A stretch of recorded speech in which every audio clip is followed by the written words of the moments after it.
So, good morning, good afternoon, good evening, Dr. Van Scoik. Hopefully, if you're watching this video right now, you also have access to the PowerPoint that I've prepared for our biology final. What basically the intent of this video is to do is to provide the same commentary that I will be providing should I be giving this presentation to you or before the class, if that's what we would have done if we'd still been in class at this time. So I'm not going to waste too much time with the pleasantries. So if you have the PowerPoint open, then go ahead and get started. If not, you can pause it now.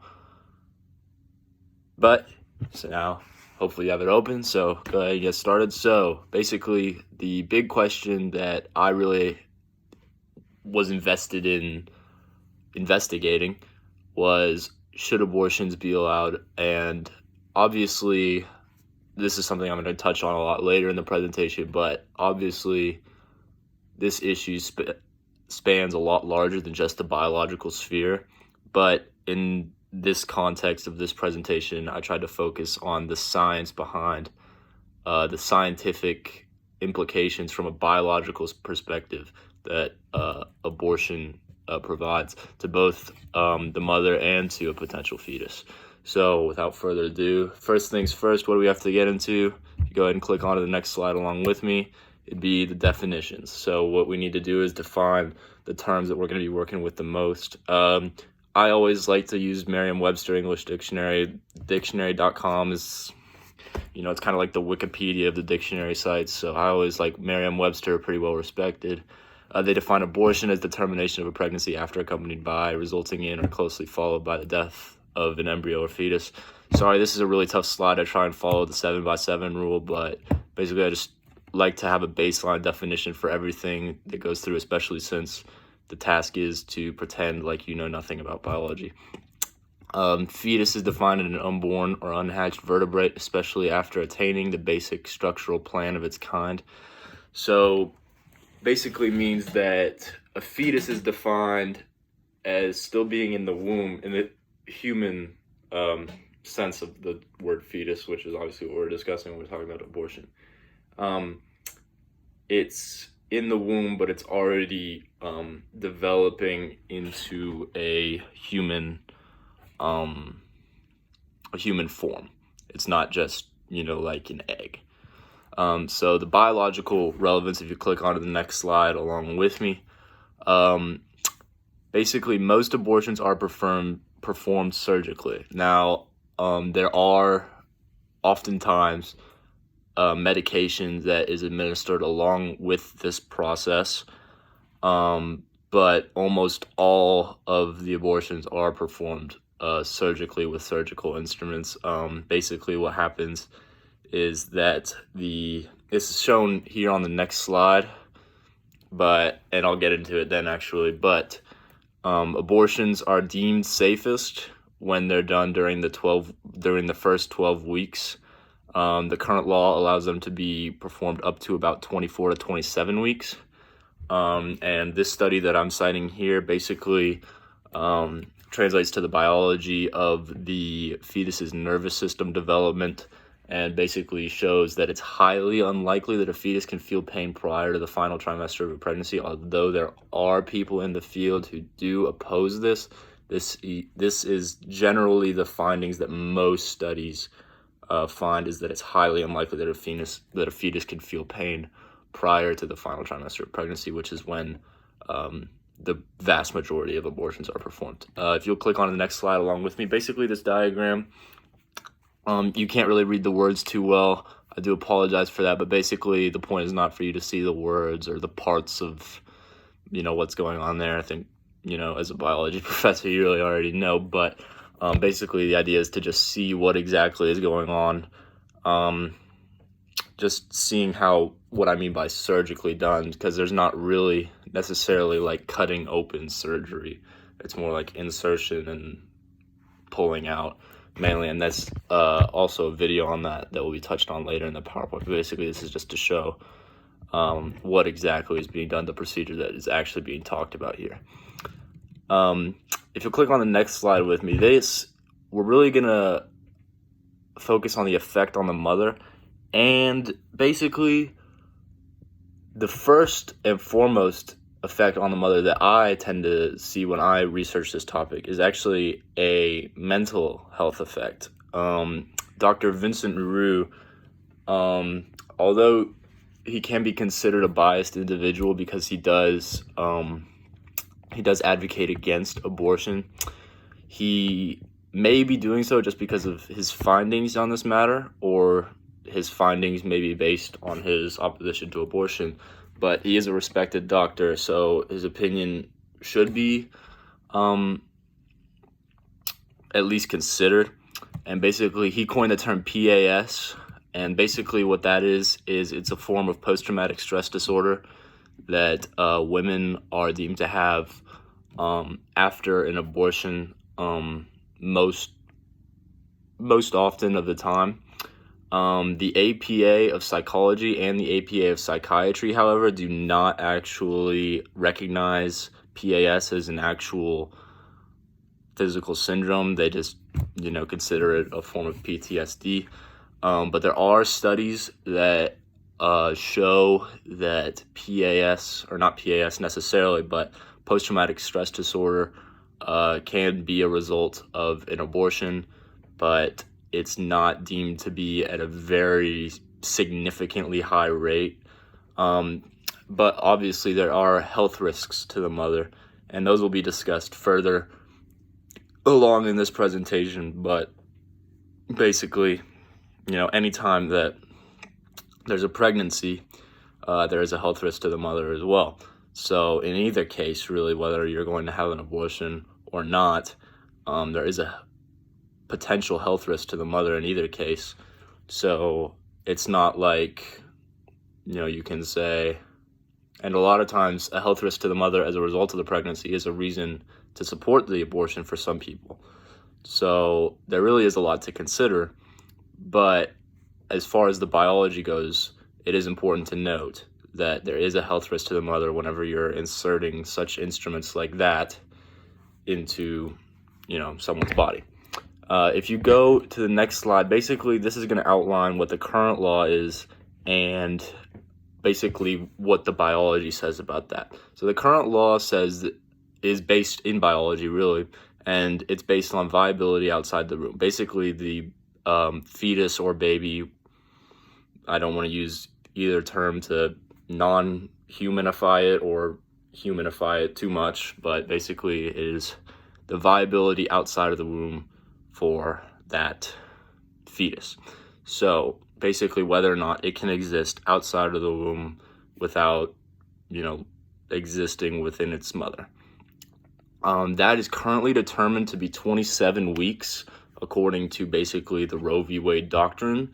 But there is actually very recently, doctors are arguing that it should be around 22 weeks instead. Now that's a 5-week difference, not exactly huge, not exactly, a shift in an entire trimester, basically just 5 weeks difference. That's about 1 month, about a 9-month pregnancy. That's not a huge difference, but it definitely is biologically relevant that doctors are arguing over when it is that a baby should be considered, or a fetus should be considered viable outside the womb. If you go to the next slide along with me, basically these are pregnancy complications that can happen during a pregnancy without an abortion. So this really doesn't necessarily discuss abortions, but this is just complications that can occur biologically within a pregnancy. There's an umbilical cord prolapse. Basically what happens there is the umbilical cord, which obviously provides nutrients and oxygen to the fetus from the mother, can become compressed, and that can cut off those nutrients entirely or vastly decrease the amount that's getting to the baby, and that can be a problem. There's ectopic pregnancy. Basically what happens there is the egg or embryo actually does not form in the uterus. It actually ends up forming in the fallopian tube somewhere, and that obviously can be very painful, but I do believe that can be treated. And a miscarriage. Now, miscarriage, obviously, we all know what that is. Very sad, of course, but at the end of the day, once the fetus inside no longer has a chance of being a baby, then that's deemed a miscarriage. And at that point, there's definitely not too much debate over whether or not somebody should be able to remove basically at that point what's basically just material. But with this, obviously there's a lot of religious context that goes along with it, but basically this is just outlining that these are complications that occur during pregnancy and may be a reason that someone wants an abortion, or maybe a person feels like they can't have an abortion. So those are the complications that outline this. If you go to the next slide with me, there is a video. Now, before you watch it, I would like to say, completely ignore the title. I hate that it's titled what it's titled. I didn't include this video because I want someone to destroy abortion or anything like that. Basically, what I want is, first of all, this is somebody who's performed hundreds of this procedure, as you'll see in the video, and he's testifying before a fact-finding body, trying to give his experience. And obviously, I'm not one for anecdotal evidence. I don't believe that anecdotal evidence, completely proves or disproves anything, but it is very interesting to me. I think it's a great video to watch. He makes a lot of good points, and he basically outlines exactly what happens in the procedure. And, obviously, even though he does kind of make some form of moral argument, he presents what he thinks himself. I don't really think he goes so far as to tell everyone, this is wrong, this is terrible. I think he really outlines what the procedure physically is and discusses the psychological effect that it has on him as a doctor. So if you'll go ahead and pause this voiceover now and go ahead and watch that video, it's about 5 minutes. I very much appreciate that. I'll go ahead and give you some time to pause and watch the video before I continue.